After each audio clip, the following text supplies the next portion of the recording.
જય શ્રી કૃષ્ણ, જય માતાજી.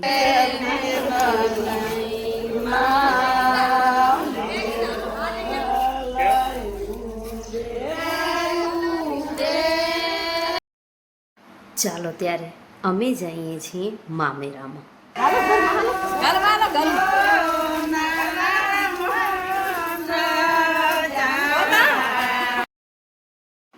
તો ફ્રેન્ડ્સ, આવી ગયા અમે લાખોંદ ગામમાં મામેરું લઈને. બસ મામેરું એટલે એક બહેન માટે જે ભાઈને આપવામાં આવતી ગિફ્ટ જ કહી શકાય. ખૂબ આશીર્વાદ ભાણેજ માટે. જો કે દરેક બહેન આ દિવસની વાટ જોવે છે, દરેક ભાઈ આ દિવસની વાટ જોવે છે. કારણ કે મામેરું બહેનને જ્યારે પહેલી વખત બહેન કોઈ બી છોકરા કે છોકરીના લગ્ન કરતી હોય ત્યારે ભાઈ તરફથી આપવામાં આવતી ભેટ છે. એ પછી કાંઈ પણ હોઈ શકે છે. પોતાની પહોંચ મુજબ ભાઈ કાંઈ પણ આપી શકે છે. બાકી હા, એક બે જે વસ્તુ છે જે મામાના ઘર તરફથી જ હોવી જોઈએ, જેમ કે લાડાના કપડાં અથવા તો દુલ્હનની ચંપલ, એવી એક બે વસ્તુ છે જે મામાના ઘરની જ જોઈએ રીત રિવાજ મુજબ. તો અમે આવી ગયા લાખોંદ મામેરું લઈને. પછી રિવાજ મુજબ બધાને બતાવવાનું હોય. આવીને અમે મસ્ત મજાનું ઠંડુ ઠંડુ દૂધ પીધું. પછી ત્યાંથી આવીને અમને જવાનું હતું જાનમાં. તો પછી લાખોંદથી આવી અને અમે નીકળી ગયા ગળપાદર જાનમાં જવા માટે. જાનમાં જઈએ એનાથી પહેલાં ઘણા બધા રિવાજો હોય છે ઝીણા ઝીણા, જેને જોવાની પણ ખૂબ મજા આવે અને આ વસ્તુ આપણી પરંપરાને ખૂબ આગળ પણ વધારે છે.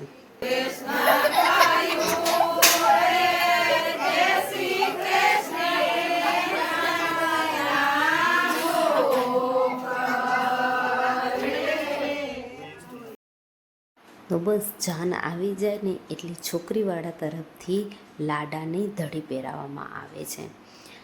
કેટલા બધા રિવાજો છે અને ભારતમાં એટલા બધા રિવાજોની અલગ અલગ વિવિધતા જોઈએ ને ખૂબ મજા પડી જાય. પછી છોકરાવાળા જાય છે છોકરીવાળીના ઘરે ચૂંદડીઓ ઢાળવા માટે.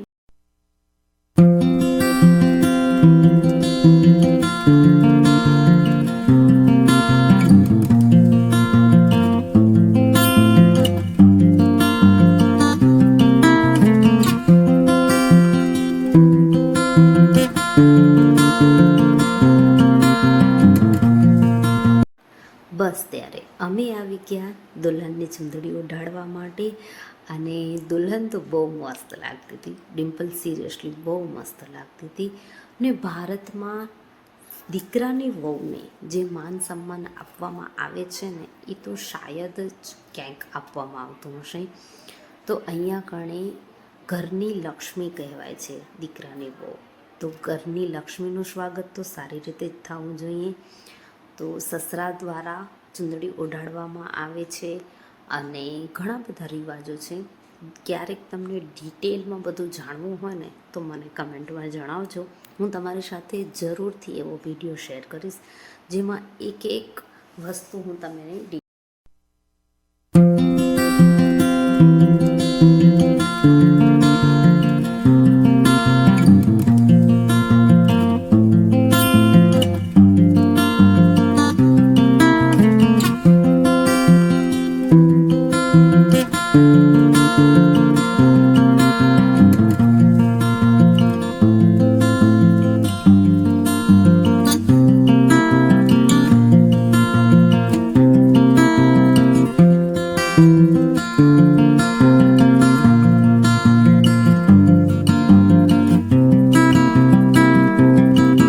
બસ પછી તો બપોરે થઈ ગયો જમવાનો ટાઈમ. તો અમે આવી ગયા જમવાના વિડીયો મેં તમારી સાથે ઘણા શેર કરેલા છે, તો આજે હું ખાલી જમવાનું જ શેર કરું છું. પછી ફેરાનો ટાઈમ થઈ ગયો તો જતા હતા ફેરા માટે. અલગ અલગ વિધિ અને એક પછી એક બધા રિવાજો રીત જે પણ હોય ને એ જોવાની ખૂબ મજા આવે કે વર્ષોથી ચાલી આવતી પરંપરાને આપણે કેવી રીતના નિભાવીએ છીએ. થોડુંક ટ્રેડિશનલ, થોડું કલ્ચર જે પણ આપણે અપનાવી શકીએ એ આપણને જરૂરથી અપનાવવું જ જોઈએ. વંશ પરંપરાગત ચાલી આવતી જેટલી પણ રીત રિવાજ છે એ આપણા જીવનમાં કાંઈક ને કાંઈક ઉત્સાહ લાવતા હોય છે, કાંઈક ને કાંઈક નવું ઉમેરતા હોય છે. ઠીક છે, આજના જમાના પ્રમાણે પણ થોડુંક હાલવું જોઈએ, તમારા વિચારો દ્વારા, તમારા વર્તન દ્વારા, તમારા સ્વભાવ દ્વારા. પરંતુ જે રસમો, જે રિવાજો વર્ષોથી ચાલ્યા આવે છે, એને માત્ર એક બે જણના કહેવાથી ભૂલી જઈએ તેનો કોઈ મતલબ નથી બનતો. અને એ વસ્તુ આપણે જરૂરથી ધ્યાનમાં પણ રાખવી જોઈએ. તો અમે પણ આ લગ્નને ખૂબ એન્જોય કરીએ, ખૂબ મજા આવે, ધામધૂમથી બધી વસ્તુ. એક તો ટ્રેડિશનલી કપડામાં બધી વસ્તુ જોવાની ખૂબ મજા આવે. અલગ અલગ ભરતની ડિઝાઇન, જેટલું પણ ભરત તમે જુઓ છો એ બધું જ હાથેથી કરેલું હોય છે. ઓકે, એક એક ટાંક દઈને બનાવવામાં આવતું હોય છે અને ખૂબ મહેનત કરીને આયરાણીઓ બનાવતી હોય છે. તો પ્લીઝ આ મહેનત માટે વિડીયોને એક લાઈક કરી દેજો. અને વરરાજાને ખૂબ જ હોશ લાડકોશથી સાસુમાં વધાવે છે, કારણ કે આ દિવસ દરેક મા બાપ માટે, એ પછી દીકરીના હોય કે દીકરાના હોય, ખૂબ જ વર્ષોથી વાટ જોતા હોય ને ત્યારે આ દિવસ આવતા હોય છે અને ખૂબ હોશભેર આ દિવસને ઉજવવામાં આવતો હોય છે. તો વરરાજાને વધાવી લીધા છે અને બાકીના જે અલગ અલગ રિવાજ હોય, જે મહારાજ દ્વારા બતાવવામાં આવતા હોય ને એના દ્વારા કરાવવામાં આવતા હોય છે.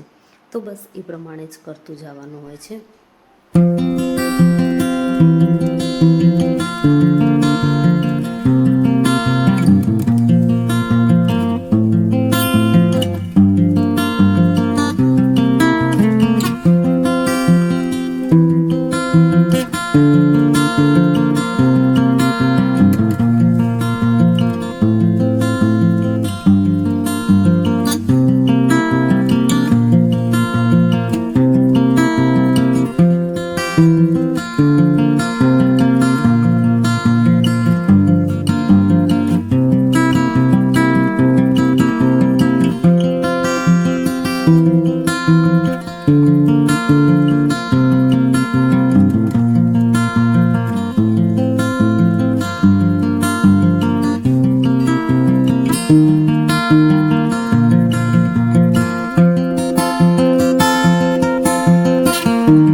ફ્રેન્ડ્સ, તો બસ આવી ગયા ઘરે.